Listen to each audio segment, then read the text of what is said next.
নমস্কার বন্ধুরা, সবাই কেমন আছো? বি3 গার্ডেন এবং লাইফস্টাইলে তোমাদের সবাইকে স্বাগতম। আমার চ্যানেলটি ভালো লাগলে অবশ্যই তোমরা সাবস্ক্রাইব করো, আমার পাশে থেকো, একটা লাইক করে দিও অন্তত। দেখো, আমি অনেক দিন আগে এই টবটা ফাঁকা থাকায় বেশ কিছুটা পিটুনিয়ার দানা ফেলি আমার অন্য যে গাছগুলো রয়েছে পিটুনিয়ার, এবার শীতে যে গাছগুলো আমি করেছি সেখান থেকেই। দেখো, ভরে গেছে পিটুনিয়া গাছে, পুরো ভরে একদম হয়েছে। আমি একটু এক্সপেরিমেন্ট করার জন্যই আর কি ফেলেছিলাম দানাগুলো, কিন্তু তাতেই কিন্তু এত গাছ হয়ে গেছে। আর দেখো, সব গাছে কিন্তু কুঁড়ি চলে এসেছে।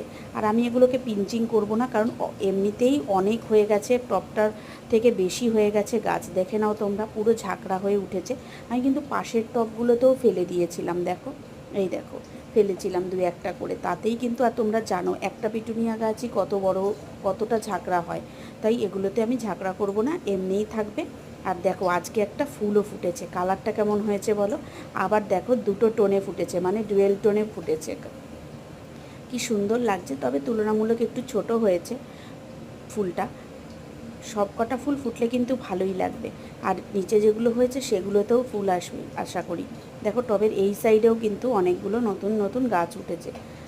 কেমন লাগছে বলো? জাস্ট একটা এক্সপেরিমেন্টের জন্য করলাম, কিন্তু খুব সুন্দর হয়েছে।